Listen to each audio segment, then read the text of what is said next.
Hi friends, good morning to everyone. ఈరోజు video వచ్చేసి 2021 జీడీసీఈ JEE track machine exam. ఆ ఎగ్జామ్లో మన జేఈ ఎలక్ట్రానిక్ సిలబస్లో ఉండి టెక్నికల్ ఎబిలిటీలో క్వశ్చన్ నెంబర్ 10 ఇవ్వడం జరిగింది. ఆ క్వశ్చన్ ఏంటి, ఏ టాపిక్లో ఉండి ఇచ్చారు, దాని గురించి కొంచెం క్లుప్తంగా తెలుసుకుందాం. ఓకే, క్వశ్చన్ నెంబర్ 10 ఏంటంటే, at a room temperature the current in an intrinsic semiconductor is due to dash. Option A holes, option B electrons, option 3 ions, option 4 holes and electrons. దీనికి కరెక్ట్ ఆన్సర్ వచ్చేసి holes and electrons, option 4 holes and electrons. అయితే సబ్జెక్ట్లోకి వెళ్ళిపోతే అసలు ఈ question అనేది ఎక్కడి నుండి అడిగారు. మన జేఈ ఎలక్ట్రానిక్స్ సిలబస్లో ఫస్ట్ చాప్టర్ అయిన ఎలక్ట్రానిక్ కాంపోనెంట్స్ అండ్ మెటీరియల్స్, దానిలో స్టార్టింగ్లోనే మనకి కండక్టర్స్, సెమీ కండక్టర్స్, ఇన్సులేటర్స్ అని వీటి గురించి ఇంట్రడక్షన్ ఉంటుందన్నమాట. సో దానిలోకి వెళ్తే ఇక్కడ చూడండి, సెమీ కండక్టర్స్ గురించి చెప్పినప్పుడు ఇందులో టైప్స్ ఆఫ్ సెమీ కండక్టర్స్ అని పలకరించారనమాట. సెమీకండక్టర్స్లో టైప్స్ ఆఫ్ సెమీకండక్టర్స్ వచ్చి 2 టైప్స్. ఒకటి ఏంటంటే ఇంట్రైన్సిక్ సెమీకండక్టరు, రెండోది వచ్చి ఎక్స్ట్రైన్సిక్ సెమీకండక్టర్. ఈ ఎక్స్ట్రైన్సిక్ సెమీకండక్టర్లో కూడా పీ టైపు, ఎన్ టైపు 2 టైప్స్ ఉంటాయి అన్నమాట. సో మన క్వశ్చన్లో అడిగింది ఏంటంటే ఇంట్రైన్సిక్ సెమీకండక్టర్ గురించి ఇచ్చారు. సరే చూద్దాం, ఇంట్రైన్సిక్ సెమీకండక్టర్ అంటే ఏంటో చూద్దాం. Intrinsic semiconductor, a semiconductor which is in its extremely pure form is known as intrinsic semiconductor. Example వచ్చి సిలికాను, జెర్మేనియం. ఒక సెమీకండక్టర్ ప్యూర్ ఫామ్లో ఉంటే, అంటే వాటికి ఏమి ఇంప్యూరిటీస్ యాడ్ చేయకుండా ఉంటే మనం దాన్ని ఇంట్రైన్సిక్ సెమీకండక్టర్ అంటారంట. ఇంట్రైన్సిక్ సెమీకండక్టర్స్ ఎగ్జాంపుల్ వచ్చి silicon, germanium. Okay, Fermi energy level lies at the centre of conduction band and valency band. Conduction బ్యాండ్కి, వ్యాలెన్సీ బ్యాండ్కి మధ్యలో ఫెర్మి ఎనర్జీ లెవెల్ ఉంటుంది అని చెప్పారు. The number of holes is always equal to the number of free electrons. ఈ intrinsic సెమీకండక్టర్లో free electrons ఎన్నైతే ఉంటాయో, ఫ్రీ హోల్స్ అదే నెంబర్ ఆఫ్ హోల్స్ ఎన్ని ఉంటాయో ఫ్రీ ఎలక్ట్రాన్స్ కూడా అన్నీ ఉంటాయి. Energy gap is very small. ఈ ఫర్బిడెన్ ఎనర్జీ గ్యాప్ ఉంటుంది కదా, అది చాలా తక్కువ ఉంటుందండి ఇందులో. Density of conduction or valency band in a pure semiconductor can be expressed as mass action law Ne into NH equals to Ni square. అంటే number of electrons, number of holes equal కాబట్టి direct Ni square అని చెప్పేసి చెప్పారనమాట, as per mass action లా.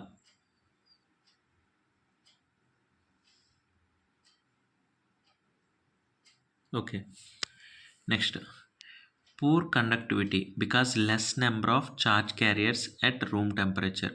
Conductivity అనేది ఇంట్రైన్సిక్ సెమీకండక్టర్లో పూర్గా ఉంటుంది. ఎందుకంటే less number of charge carriers at room temperature. ఎందుకంటే రూమ్ టెంపరేచర్లో ఇది ప్యూర్ సెమీకండక్టర్, ఇందులో ఇంప్యూరిటీస్ ఏం లేవు. Number of holes, number of electrons సరిపోయినాయి, ఇంకా ఫ్రీ ఎలక్ట్రాన్స్ లేవు కదా, ఇంకా ఏదైనా ఎక్స్ట్రాగా ఏదైనా జరగడానికి. సో కండక్టివిటీ పూర్గా ఉంటుంది ఇందులో, ఇంట్రైన్సిక్ సెమీకండక్టర్లో. Drift velocity of electron is greater than drift velocity of holes. Okay, conductivity rho equals to Q into N μn plus P μp and less conductivity. Okay, it is dependence on temperature only. ఇది temperature మీద ఆధారపడి ఉంటుందంట. ఇది ఇంట్రైన్సిక్ semiconductor గురించి. ఎక్స్ట్రైన్సిక్ semiconductor గురించి కూడా చూద్దాం. When impurities are added to an intrinsic semiconductor, then the semiconductor called extrinsic semiconductor. అంటే ఎక్స్ట్రైన్సిక్ సెమీకండక్టర్ అంటే ఎక్కడి నుండో గాలి నుండి వచ్చి ఊడిపడలేదు. మనకి బేసిక్గా ఉండే ఇంట్రెన్సిక్ సెమీకండక్టర్కే కొన్ని ఇంప్యూరిటీస్ యాడ్ చేయడం వలన అది ఎక్స్ట్రైన్సిక్ సెమీకండక్టర్గా మారుతుందంట. This semiconductor is impure semiconductor. It has good conductivity. ఎప్పుడైతే మనం ప్యూర్ సెమీకండక్టర్ని కొంచెం ఇంప్యూరిటీస్ యాడ్ చేసామో అది ఎక్స్ట్రైన్సిక్ సెమీకండక్టర్గా మారిందో దీనిలో కండక్టివిటీ అనేది ఇంప్రూవ్ అవుతుందన్నమాట. అప్పుడు అది ఇట్ హ్యావ్ గుడ్ కండక్టివిటీ చాలా బాగుంటుంది. ఇంట్రైన్సిక్ సెమీకండక్టర్కి పూర్ కండక్టివిటీ కదా, ఇక్కడ ఎక్స్ట్రైన్సిక్ సెమీకండక్టర్ కండక్టివిటీ బాగుంటుంది. In n type electron is majority and p type holes are minor or majority. Okay, in n type అంటే ఎక్స్ట్రైన్సిక్ సెమీకండక్టర్లో n type p type 2 types ఉంటాయి అన్నమాట. మళ్ళీ క్లాసిఫికేషన్లో చూసాం కదా ఇందాక, క్లాసిఫికేషన్లో మళ్ళీ p type n type 2 types ఉంటాయి ఎక్స్ట్రైన్సిక్లో. ఇక్కడ ఏమంటున్నారంటే n టైప్ అయితే కనుక మన semiconductor extrinsic semiconductor n type అయితే దానిలో ఎలక్ట్రాన్స్ మేజర్గా ఉంటాయి. అదే మనది p టైప్ ఎక్స్ట్రైన్సిక్ సెమీకండక్టర్ అయితే హోల్స్ అనేవి మెజారిటీగా ఉంటాయి, అది చెప్తున్నాడు. Example of n type extrinsic సెమీకండక్టర్కి ఎగ్జాంపుల్స్ వచ్చి ఫాస్ఫరస్, ఆర్సెనిక్. అదే p టైప్కి అయితే గ్యాలియము, ఇండియము, బోరాన్ వచ్చేసి ఎగ్జాంపుల్స్ అన్నమాట. అదే ఇంట్రైన్సిక్ సెమీకండక్టర్కి అయితే silicon, germanium example. Okay, let it be. Fermi level shifts towards valency or conduction energy bonds. Okay, the number of holes is not equal to number of electrons. Ne pi equal to NeH. ఇందాక నుంచి చెప్తుంది అదే కదా, impure చేశారు కాబట్టి ఇప్పుడు holes electrons same ఉండవు ఎందులో ఎక్స్ట్రైన్సిక్ సెమీకండక్టర్లో. అదే ఇంట్రైన్సిక్లో అయితే both are same. Okay, next n type semiconductor. The semiconductor has 5 valency electrons, so it is called pentavalent impurity. Okay, p type semiconductor. This semiconductor has 3 valency electrons, so it is called trivalent impurity. Friends, నేను semiconductors గురించి చదివినప్పుడు చాలా వీడియోస్లో చూసినప్పుడు ఈ point ఒకటి mention చేశారు. 5 valency electrons ఉంటే అది n టైప్ సెమీకండక్టర్ అంట, 3 వ్యాలెన్సీ ఎలక్ట్రాన్స్ ఉంటే అది p టైప్ సెమీకండక్టర్ అంట. ఈ పాయింట్ గుర్తుపెట్టుకోండి, చాలా వీడియోస్లో రిపీట్ చేశారు. Okay, doping density is greater in p region compared to n region in semiconductors. p type semiconductor కాబట్టి డోపింగ్ డెన్సిటీ అనేది p రీజియన్లో ఎక్కువగా ఉంటుందంట compare to n region.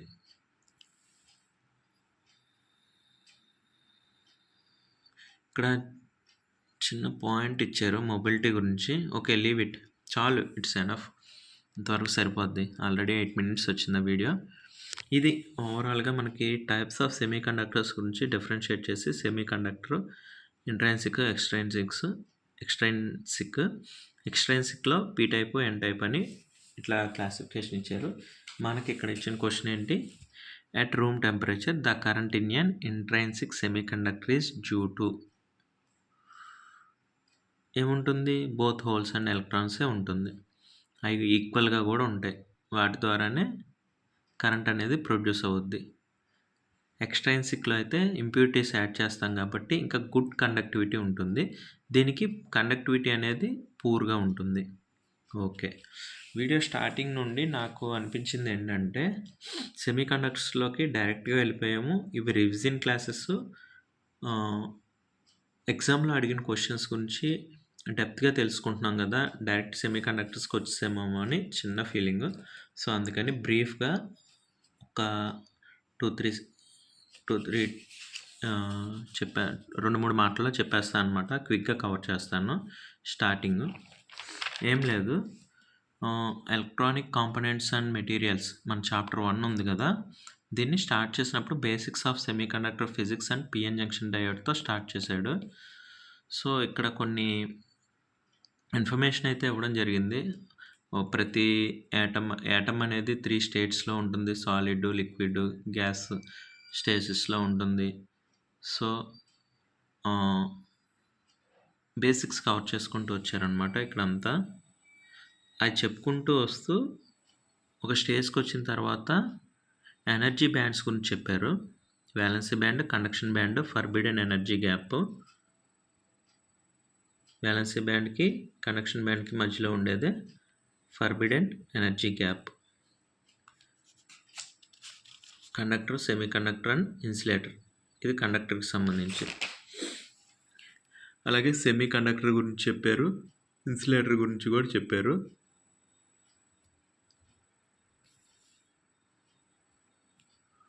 Okay, తర్వాత కండక్టర్స్ యొక్క క్యారెక్టర్స్, సెమీ కండక్టర్ యొక్క క్యారెక్టర్స్, ఇన్సులేటర్ యొక్క characters ఇచ్చారు.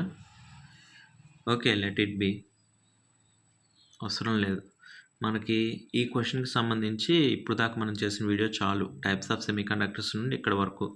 మరి వాటి సంగతి ఏంటి అంటే, అందులోని క్వశ్చన్ ఇచ్చినప్పుడు ఆ క్వశ్చన్కి మనం డిస్కస్ చేసినప్పుడు వాటి గురించి డీప్గా తెలుసుకుందాం. అసలు కండక్టర్ అంటే ఏంటి, సెమీ కండక్టర్ అంటే ఏంటి, ఇన్సులేటర్ అంటే ఏంటి, ఫర్బిడెన్ ఎనర్జీ గ్యాప్ అంటే ఏంటి, అసలు కండక్షన్ బ్యాండ్ ఏంటి, వ్యాలెన్సీ బ్యాండ్ ఏంటి,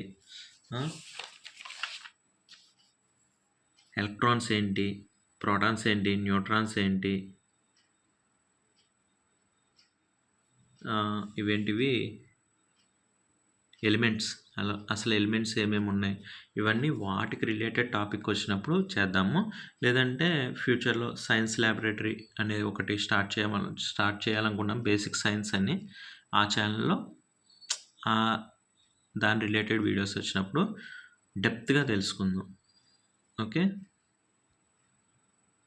ప్రస్తుతానికి చాలు, ఎనఫ్. మనకు కావాల్సిన, మన క్వశ్చన్కి కావాల్సిన ఆన్సర్ వచ్చింది.